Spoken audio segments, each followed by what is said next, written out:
एक बात सोचो, जब आपके पितृ खुश रहते हैं तो घर में सुख समृद्धि, शांति, पॉजिटिविटी और पैसा बना रहता है। पर वहीं जब वो नाखुश होते हैं तो लाइफ में अड़चने आना, रुकावटें आना और एक नेगेटिविटी सी बन जाती है। तो आज मैं आपको बताने वाली हूँ कि कैसे हम अमावस्या वाले दिन अपने पितरों को खुश रख सकते हैं। सुबह से लेकर रात तक की क्या विधि रहने वाली है, तो इस वीडियो को एंड तक जरूर देखिएगा, क्योंकि अगर आप एक भी स्टेप को मिस करते हैं तो उस विधि से मिलने वाला फल अधूरा रह जाएगा। तो दोस्तों, सबसे पहले सुबह उठकर आपने स्नान कर लेना है, साफ सुथरे वस्त्र पहन लेना है और घर के अच्छी तरीके से सफाई कर ली। और अगर आपके लिए पॉसिबल हो सके तो घर में गंगा जल या फिर गुलाब जल की बूंदे छिड़के और घर को पवित्र बना ले। अब आपको अपने घर के मंदिर जाना है और वहाँ पर एक दीपक जलाना है। दीपक जलाते वक्त आपको अपने पितरों के नाम को दिल से स्मरण करना है, क्योंकि ये दिन उनके सम्मान के लिए ही है। अब आता है इस दिन का सबसे महत्वपूर्ण कार्य, वो है पितरों के लिए भोजन और दान। अगर आपके लिए संभव हो सके तो आप अपने घरों पर ब्राह्मणों को बुलाइए, उन्हें भोजन खिलाइए, साथ ही उन्हें छाता, चप्पल, फल, मिठाई और दक्षिणा का दान करें। और अगर ब्राह्मण को घर पर बुलाना संभव नहीं तो कोई टेंशन नहीं है, ऐसे में आप सूखा अनाज बाहर निकालें, इसमें चावल, चीनी या फिर गुड़, घी, फल और दक्षिणा का दान करें और इसे अपने घर के पास वाले मंदिर या फिर ब्राह्मण को देकर आए।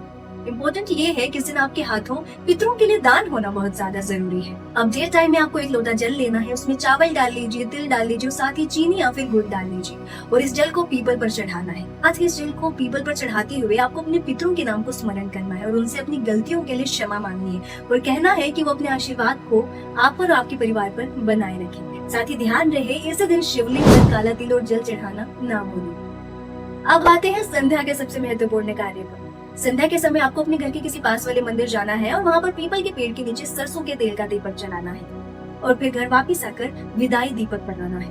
ये दीपक आप आटे या फिर मिट्टी से बना सकते हैं। ये दीपक चौमुखा होना चाहिए। फिर इसमें 4 बाती डाल लीजिए और इसमें घी या फिर तेल डालकर इसे जला दीजिए।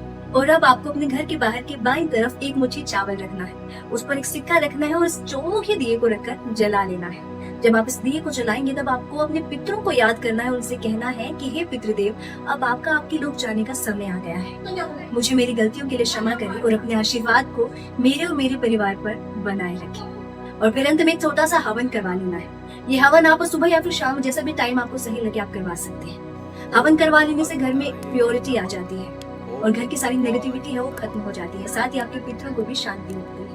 तो दोस्तों, यकीन मानिए, अगर आप सिंसियरली इन सभी स्टेप्स को फॉलो करते हैं तो आप पर और आपके परिवार पर आपके पितरों का आशीर्वाद बना रहता है। तो दोस्तों, अमावस्या वाले दिन ये 5 काम करना मत भूलिएगा। सुबह उठकर स्नान करना, घर के मंदिर में दीपक जलाना, ब्राह्मणों को दान करना, भोजन करवाना, पीपल की पूजा करना, शिवलिंग पर जल चढ़ाना, संध्या के समय चौमुखा दीप बनाना और हवन करवाना। दोस्तों, कमेंट सेक्शन में जरूर बताइएगा कि आप अमावस्या वाले दिन कौन कौन सी विधि करने वाले हैं। साथ ही इस वीडियो को शेयर कर दीजिए अपने दोस्तों के साथ, ताकि वो भी अपने पितरों का आशीर्वाद पा सके। नमस्कार।